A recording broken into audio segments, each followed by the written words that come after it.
Viewers அனைவருக்கும் வணக்கம். இந்த பதிவில் காதலில் ஏன் தோல்வி ஏற்படுது, காதல் செய்யும் பொழுது ரெண்டு பேர்த்துக்கு இடையில் கருத்து வேறுபாடு ஏற்பட்டு திருமணம் வரைக்கும் போகாமல் பிரிவு ஏற்படுறதுக்கு காரணம் என்ன அப்படிங்கிறத பற்றி தான் இந்த பதிவில் நம்ம பார்க்க போகிறோம்.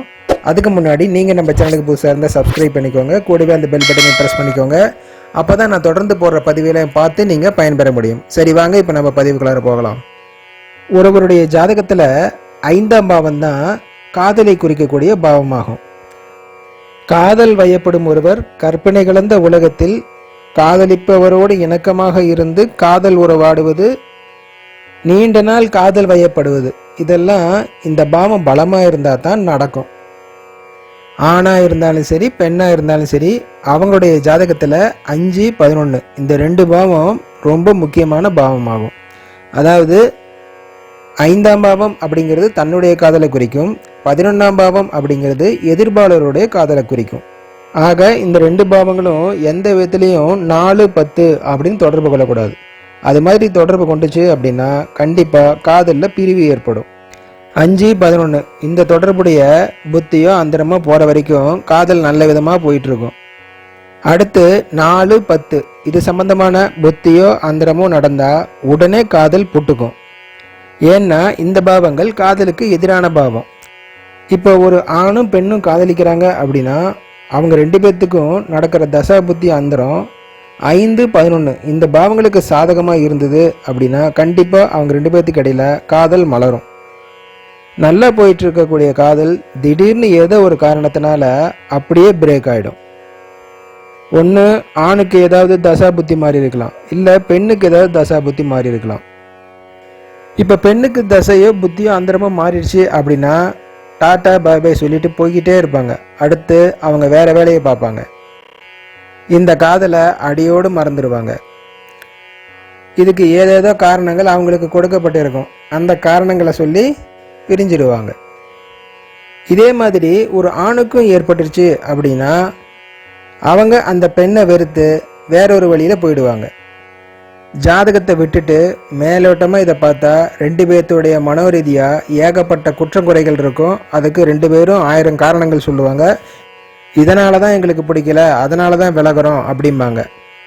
ஜாதக ரீதியாக பார்த்தா அதுக்கு எதிரான தசா புத்தி ஆந்திரம் நடந்தனால 2 பேர்த்துக்கு இடையில பிரிவு ஏற்பட்டு விலகிறாங்க.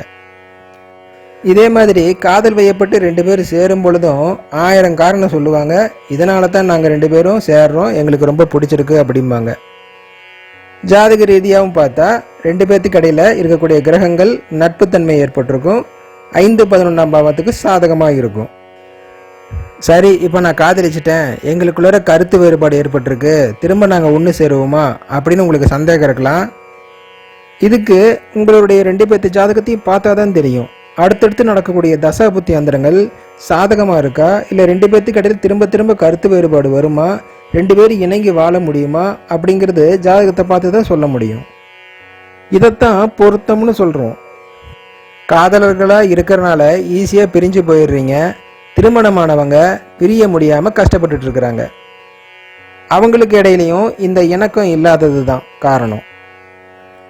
பொதுவாக ஒரு ஆணாக இருந்தாலும் சரி பெண்ணாக இருந்தாலும் சரி, லக்னத்துக்கு 5ஆம் இடம் இதுதான் காதல் பாவம்னு சொல்லுவாங்க. இந்த ஸ்தானம் எந்த விதத்துலையும் 4, 10 இந்த பாவங்களை தொடர்பு கொள்ளக்கூடாது. அதே மாதிரி 11ஆம் பாவமும் 4, 10 இந்த தொடர்பு கொள்ளக்கூடாது. அதனுடைய தசா புத்தி ஆந்திரங்களும் வரக்கூடாது. இது மாதிரி இருந்தது அப்படின்னா நீங்கள் யாரை காதலிக்கிறீங்களோ அவங்க உங்களை விட உங்களை 2 மடங்கு காதலிப்பாங்க. இது மாதிரி ஜாதகத்தில் அமைப்பு இருந்து அவங்க காதல் செய்து நல்ல விதமாக திருமணம் செய்கிறது ஒரு சிறப்பான யோகம். காதலித்தவங்களையே கல்யாணம் பண்ணிக்கிறதும் ஒரு அதிர்ஷ்ட யோகம். இந்த மாதிரி யோகம் ஜாதகத்தில் இல்லை அப்படின்னா காதல் புட்டுக்க தான் செய்யும். மீண்டும் அடுத்த பதிவில் சந்திப்போம். உங்கள் வீட்டில் பையனுக்கோ பெண்ணுக்கோ நீங்கள் வரன் தேடுறீங்களா? எங்களுடைய சேனலில் இலவசமாக மணமகள் அல்லது மணமகன் தேவை விளம்பரம் தரப்படும். எங்கள் சேனலில் வரன்கள் தேவை விளம்பரங்கள் இலவசமாக செய்கிறோம். எங்கள் சேனலில் இலவசமாக நீங்கள் விளம்பரம் செய்து பயன்பெறலாம். வரன்கள் தேவை விளம்பரம் கொடுக்கணும் அப்படின்னா இந்த எண்ணிற்கு என்னை நீங்கள் தொடர்பு கொள்ளலாம். மேலும் ஜாதகம் பார்க்க விருப்பம் உள்ளவங்க ஜாதகத்தை கொடுத்து தங்கள் வாழ்க்கையினுடைய எதிர்கால பலன்களை தெரிஞ்சுக்கலாம். மேலும் உங்களுடைய முயற்சிகளில் நீங்கள் வெற்றி காண்பீங்களா? திருமணம் எப்போ நடக்கும்? எப்போ வேலை கிடைக்கும்? கடன் தொல்லை எப்போ தீரும்? எப்போ பண வரவு கிடைக்கும்? பொருளாதார முன்னேற்றம் எப்போ இருக்கும்? குடும்பத்தில் இருக்கக்கூடிய பிரச்சனைகள்லாம் எப்போ தீரும்? கணவன் மனைவிக்கு இடையிலே இருக்கக்கூடிய பிரச்சனை, பிரிவு, புரிந்து கொள்ள முடியாத நிலை, இதெல்லாம் எப்போ தீரும்? சந்தோஷமான வாழ்க்கை எப்போ அமையும்? எதிர்பார்த்தபடி உயர்கல்வி படிக்க முடியுமா? எப்போ வெளிநாட்டில் வேலை கிடைக்கும்?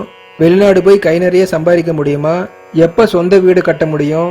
ஆரோக்கியமான வாழ்க்கை அமையுமா? சந்தோஷமான வாழ்க்கை அமையுமா? எப்போ குழந்தை கிடைக்கும்? இது மாதிரியான பல கேள்விகள் உங்களுக்குள்ள இருக்கலாம். உங்க ஜாதகத்தை பார்த்து பலனை தெரிஞ்சுக்கணும் அப்படின்னா என்னை நீங்க தொடர்பு கொள்ளலாம். மீண்டும் அடுத்த பதிவில் சந்திப்போம். நன்றி, வணக்கம்.